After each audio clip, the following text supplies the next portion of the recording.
Craig, is this the perfect move at the perfect time for you? Yeah, most definitely. It's a massive club, and I can't really wait until pre-season now, to be honest, and I can't thank the gaffer enough for putting the faith in me and bringing me to the club. I mean, Portsmouth, a big club by tradition. What are your thoughts about that?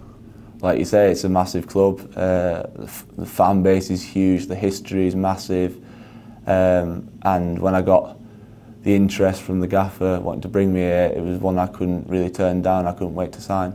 Did it somewhat take you aback? Yeah, well, obviously we played, when I was at Shrewsbury, we played against Portsmouth, and that day, the one thing that sticks in mind in particular was the noise of the fans, just the sheer scale of the club, and like I said, when I did get the phone call asking me if I wanted to come to Portsmouth, that's the first thing that it brought me back to, and I couldn't wait to sign. So you'll be playing with the Fratton end rather than against them next time? Yeah, and hopefully they take to me. That's what I'd love for to happen, and ultimately I want to be playing, and that's what I've come here to do. I've come here to play, and hopefully we have a good relationship with each other. It's a good cross and a clever header which is clawed away by MacGillivray to deny Brett Pittman an equaliser off the bench. Naismith from range. Oh, it was a good effort, wasn't it? It's another good save from MacGillivray. He's really earning his money today, the Shrewsbury keeper. You made two good saves that afternoon. Do you remember much about them? The second one, yes, because it was just after the first one, but the first one, not really. I didn't actually know where the ball had gone after it hit my hand. I just turned around and I just seen all their reactions with their hands on their head kind of thing, but that was what my job was to do then, but that's what I aim to do now at Portsmouth, is to keep the ball at the back of the net and get as many clean sheets and points as possible. And I'm sure you're not going to say too much. There were two blatant penalty decisions that day that Pompey fans thought should definitely have been penalties. I'm sure you didn't see too much of that. To be honest, during the time, it all happened so quick, and when it's all going on, there's obviously noise and all that from the fans, thinking it's a pen, but you just got to kind of get on with it. When I watched it back, yeah, there's a call for a penalty, definitely, but it wasn't given, and it's part of football, I guess. How frustrating has it to play second fiddle to Dean Henderson, a fine goalkeeper, but how frustrating is that? It's very frustrating, but when you do get your opportunities to play, you have to make sure you do as well as him, if not better.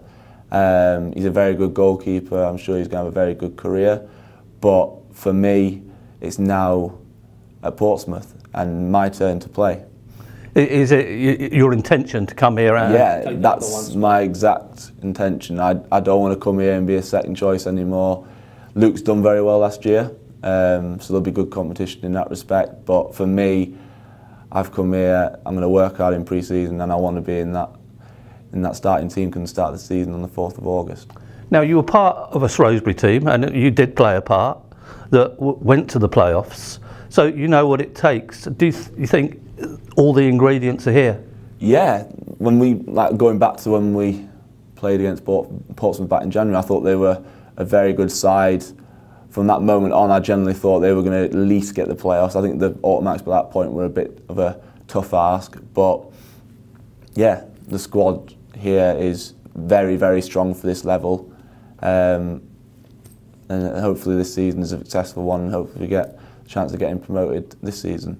You'd obviously been at Wembley. How disappointing was that to fall at the final hurdle? Yeah, like you said, it's very disappointing, but I think in hindsight, really, considering what the bookmakers said would happen to Shrewsbury last year, to go on that sort of run, get to January, then people still think it's going to tail off, and then, yes, fall short from the automatics, but get to the playoff final. It's very disappointing to fall at the last hurdle, but in hindsight, it was still a very, very good season, and that's the second time I've done it now. Would you expect to be in that position last August? No, because I know the season before I think they were struggling. Then you see that the squad we brought in, I thought in pre-season there's not a chance to be down there that season, but bookmakers still had it down there, which can be gospel really. They had their opinions on it, which is fair enough, but after pre-season I thought we've got half a chance here, yeah. A lot of people say goalkeepers are crazy. Did you always want to be a goalkeeper? I was a goalkeeper when I was 6, and then we were doing a little drill and I had my 2 front teeth knocked out.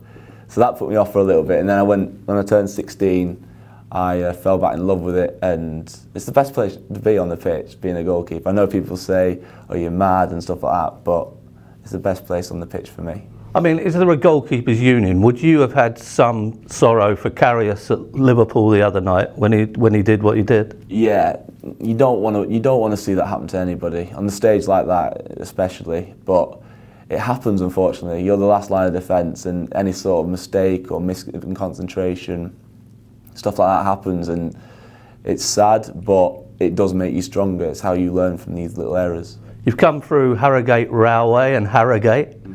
And in Harrogate, you went the furthest the club's ever gone in the FA Cup, and again, you were a part of that. Yeah, I was. It's a while ago that now, but yeah, it was a very good time. That was my stepping stone, really. That was what gave me the platform to go on, and I can't thank them enough. And they've obviously got themselves promoted this season, so good luck to them for next season as well. So, you're looking to be #1 next season. And obviously, you're looking to go one better than Shrewsbury? 100%. That's ultimately what I'm thinking in my head. I want to get in that team. I want to be the #1 here at Portsmouth Football Club. And although at Shrewsbury we didn't do it, this season I've been in a team. I know what it's like to be in a team that gets to those sorts of positions where they've got a chance of automatic, and that's what I want to do here. And hopefully we can achieve one better than I did at Shrewsbury. You're 25. So is it now or never, do you feel? I still think in terms of goalkeeping, 25 is still young, but for me, I think at my age now, I want to be playing regular games, and that's, like I say, I want to be the #1 here at Portsmouth Football Club, because I'm at the age now, I'm still very hungry to succeed. I know my capabilities. Last season I proved that when I got my opportunities. It's just now being given the break to show the gaffer that I can do it on a regular basis. The likes of Kenny Jackett must have known about you, must have had you watched, so that's quite a compliment. Yeah, definitely. I know that they've watched me a few times. I didn't play all that much that I'd want to last season, but the opportunities I did get, as far as I'm aware, there was Portsmouth watching, but you just got to do what you got to do. I didn't do anything different, I didn't prepare any different. I just did what I had to do, and that's what I aim to do this season. Continue as I have been, just on a more regular basis.